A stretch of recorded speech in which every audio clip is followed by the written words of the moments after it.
If you've stumbled across this video because you're searching for the term domestic violence online or on YouTube, hi, my name is Charlie, welcome to our channel. This isn't the sort of thing I usually do, but I've reached a stage. Today is, I don't know when you're watching this, but today is International Women's Day, and I woke up and thought it is time I made this video. So I did actually make a video about my experiences of being in a violent and controlling relationship the other day, but I decided not to publish it. I decided gone are the days of me crying about this, of me feeling sorry for myself or feeling angry or any of those kind of useless emotions. All I want to do now, going forward, is to use my bad experience in the past to help someone else who may be going through this. I really hope you're not, but I suspect someone who's watching is. So here are 5 ways to tell if you are in an abusive or a coercive relationship. So number 1 is quite simply if the person you're in a relationship with hurts you in any way. I think a popular misconception about abuse and violent relationships and things like that, it's kind of what we see on telly, what you might see on EastEnders, someone beating their wife so they've got 2 black eyes or broken ribs or a broken arm, something very, very obvious. Quite often, maybe more often than not, in an abusive relationship, the abusive person is not going to want the whole world to know what they're doing behind closed doors. So it can often be more subtle than that, but if someone is hurting you in any way, it doesn't matter how big or small, it is abuse. It's not right. We don't hurt people. It's not what we do. It's not what should be being done. So, let me just give you some examples. If someone spits in your face, I had to Google that once. I actually Googled, is spitting in someone's face abuse? It may not actually physically hurt you, but yes, it is highly abusive. If someone grabs you by your ankles and drags you off the bed onto the floor, that is abuse. If someone grabs you by the throat, that is abuse. If someone repeatedly grabs you by the tops of your arms, that is abuse. If somebody pinches you, if they pull your hair, if they scratch you, if they dig their nails into your back. I'm trying to think of all the things that happened.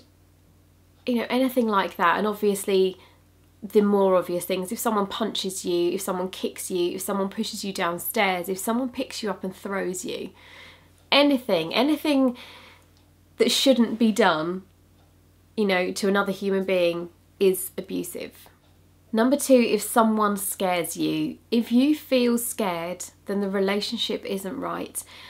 And I mean things like if you're scared to answer your phone because you don't know what is awaiting you on the other side, if you're scared to go on a night out without them, if you are scared for that person to pick you up after a night out because you're worried they may see you with someone of the opposite sex maybe, if you're scared to put on a certain item of clothing, if you're scared to get a new job because they might be jealous, if you are scared to change your hair colour, if you're scared to make a decision without them, if you're scared that they won't like your dinner that you've made them, or that the house isn't clean and tidy enough, anything like that, if you are scared of somebody, then you are in an abusive or a coercive relationship, a controlling relationship.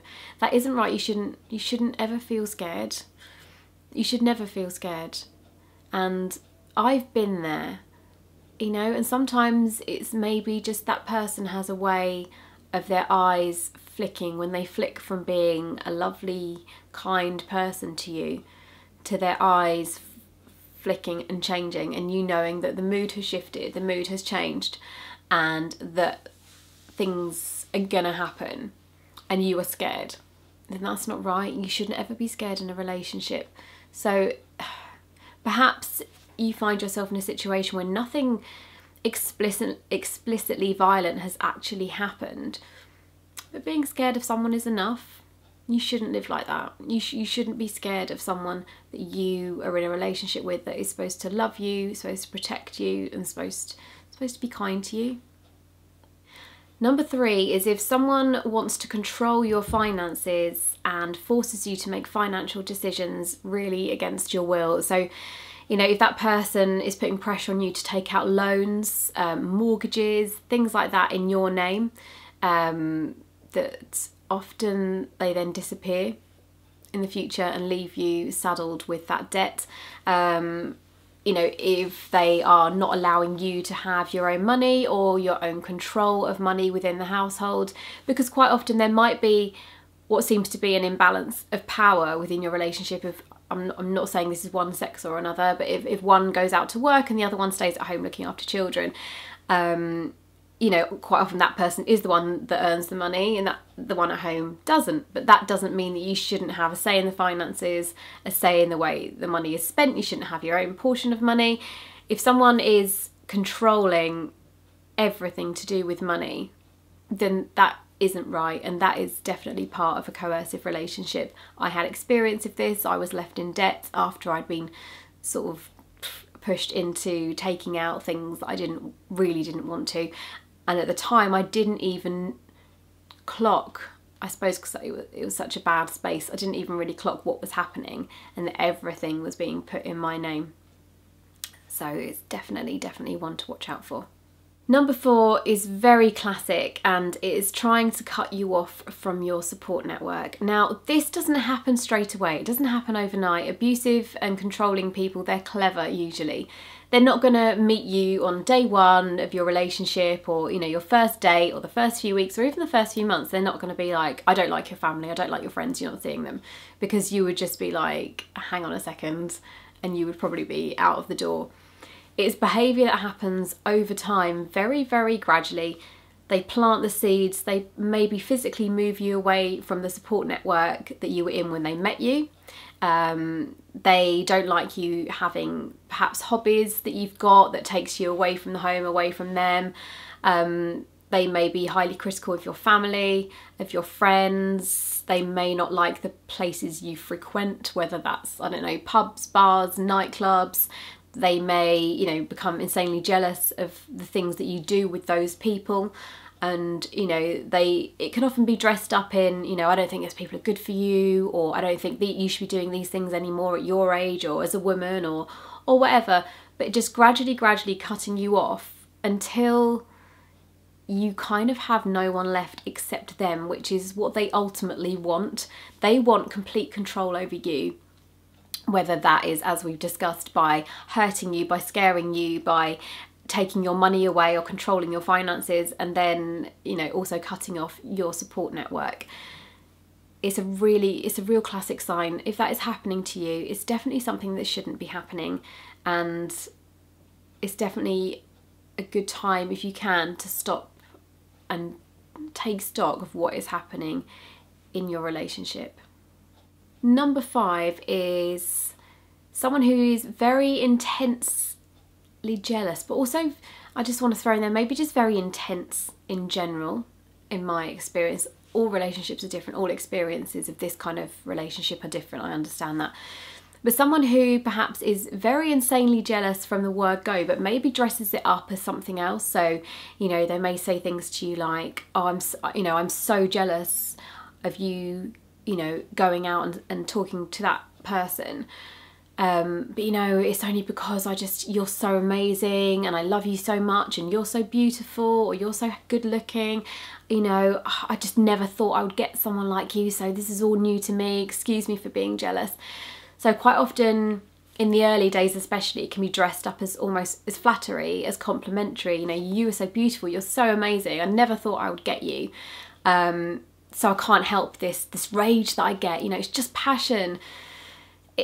And that often escalates to being something a lot darker.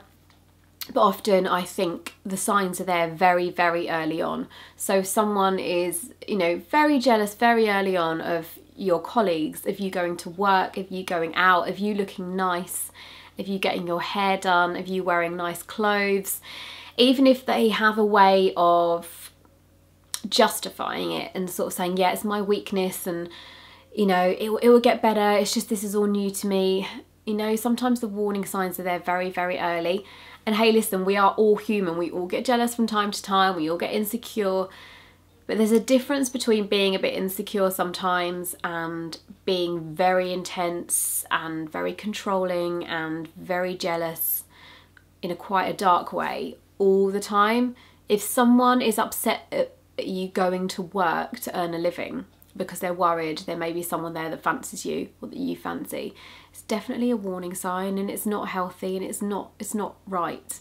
So if this is happening to you, it happened to me very early on, and I excused the behaviour, and over and over and over again until it just really escalated. So yeah, that would be my point number 5.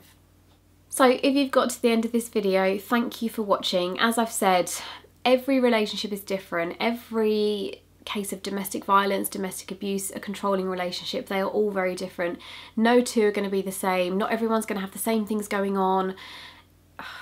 You know, and it's, I think, if you're watching this from an outsider's point of view because you're worried about a friend or a relative, it can be really hard. My parents now say that they were very worried about things that were happening, but I would always come back and say, no, it's fine, and I'd have an excuse for things, and I know it can be very, very difficult. But what I'm going to do is leave some links below for some further sources of support, for support groups, for some websites we can get advice, for some safe spaces. And if this is happening to you, then I really, really hope you find a way to get out of the relationship and to be safe. And there are ways to do that. I know how hard it is, but there are ways, and there is life after domestic violence, I promise you. Thank you so much for watching, and stay safe.